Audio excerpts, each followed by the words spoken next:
Morning students, आज हम कर रहे हैं एक्सरसाइज 3.3 जिसमें विभाज्यता की जांच करनी है हमें कि कौन सी संख्या विभाज्य है और कौन सी नहीं है। विभाज्यता की जांच।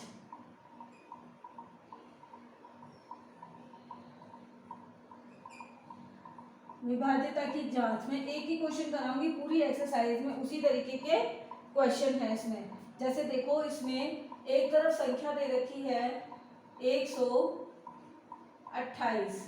अब 128 में बोल रहा है कि 2 से भाज्य है या नहीं।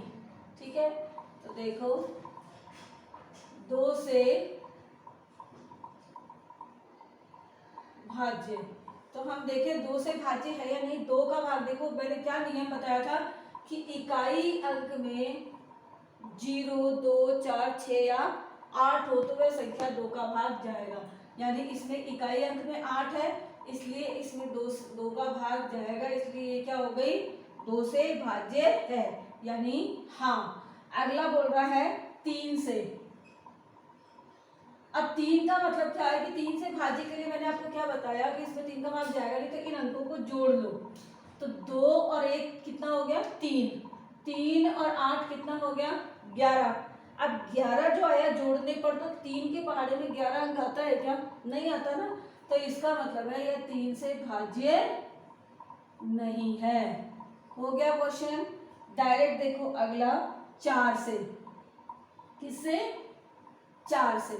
4 के लिए आपको क्या बोला कि लास्ट के जो 2 अंक है, इकाई और दहाई, ये 2 अंक ये 4 के पहाड़े में आते हैं क्या?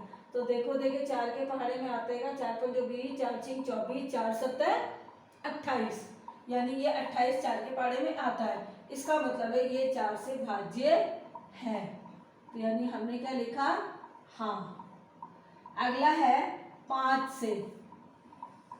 ठीक है, 5 से।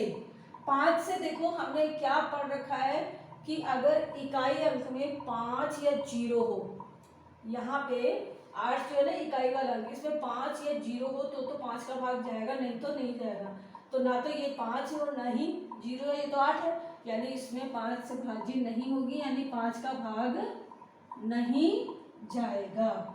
हो गया। अगला है 6 से।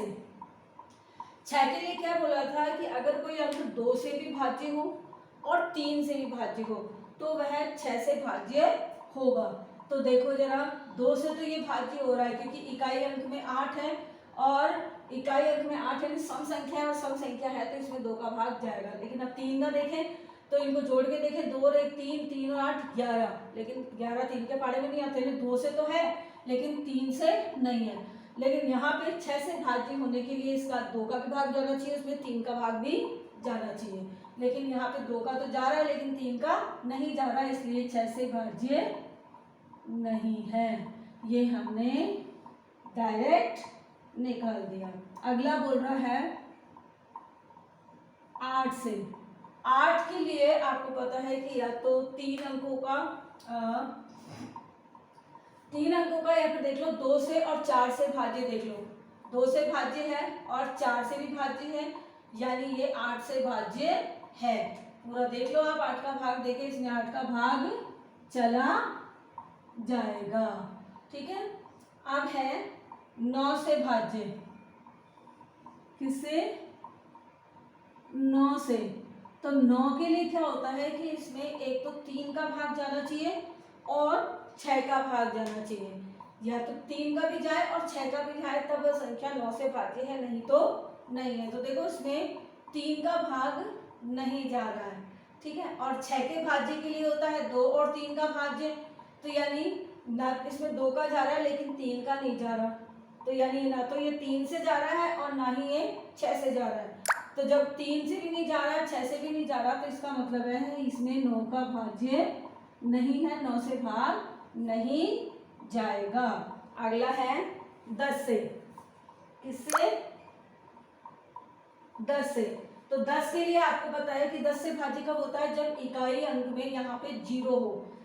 अगर किसी संख्या में इकाई अंक में यहाँ पे 0 हो तो उसमें 10 का भाग जाएगा, लेकिन यहाँ तो 8 है, तो इसका मतलब है इसमें 10 का भाग भी नहीं जाएगा। अगला है 11 से। अब 11 से देखो कि 11 के लिए क्या बोला था कि स्किप कर दो एक एक संख्याएं छोड़ के। जैसे तो आप देखो इसके अंदर 8 और 1 प्लस किया तो 1 प्लस 8 और 1 हो गया 2, 8 और 2 हो गया 10 और ये हो गया 2, 10 में से 8 और 1 हो गया 9 और यहाँ हो गया 2। दोनों का अंतर 0 नहीं आ रहा, दोनों का अंतर या तो 0 आए, इन दोनों को जोड़ा और जो सम संख्या वाले अंक के स्थान के उनको जोड़ा। अगर दोनों का अंतर 0 आ रहा है घटाने पर तब तो 11 से भाज्य, या फिर अंतर आ रहा है 11 या 11 का गुणज 11, 22, 11 या 33 ऐसे तो भी भाज्य है। लेकिन यहाँ पे 7 आ रहा है तो 7 ना तो 0 है और न ही ये 11 का गुणज है, यानी कि 11 के पहाड़े में नहीं आता। इसका मतलब है ये संख्या 11 से भाज्य नहीं है। तो ये हुआ आपका लाइन खींच लीजिएगा। तो सॉरी, ये हो गया आपका ए क्वेश्चन, ठीक है। और नेक्स्ट देखिए, इसी का एक और देख लो, बी बता रही हूँ, फिर बाकी के सारे आप सेल्फ करेंगे, सारणी को पूरा करेंगे। 990 क्या बता रहा है? 990। अब 990 में देखो इकाई अंक में 0 है यानी 2 का भाग जाएगा। जोड़े 9 9 18, 18 में 0 जोड़ा 18, 18 3 के पहाड़े में आता है यानी इसमें 3 का भाग भी जाएगा। इकाई और दहाई 2 अंकों में 90 है, इसमें 4 का भाग जा रहा है क्या? 2, केवल 2 अंकों को देख लो तो 4 दूनी 8, 1 बचा, नहीं जा रहा, तो इसका मतलब है 2 अंकों में 4 का भाग नहीं जा रहा है, यानी इस पूरी संख्या में ही 4 का भाग नहीं जाएगा। 5 के लिए इकाई अंक में 0 या 5 हो तो यहाँ पे 0 है, इसका मतलब है इसमें 5 का भाग जाएगा। 6 के लिए 2 से भी भाज्य हो और 3 से भी हो, तो देखो 2 से भी भाज्य हो और 3 से भी भाज्य, इसका मतलब है ये 6 से भी भाज्य है। 8 के भाज्य के लिए ये 4 से भाज्य होना चाहिए, ठीक है। तो ये देखो 4 से तो नहीं है, और 8 में देख लो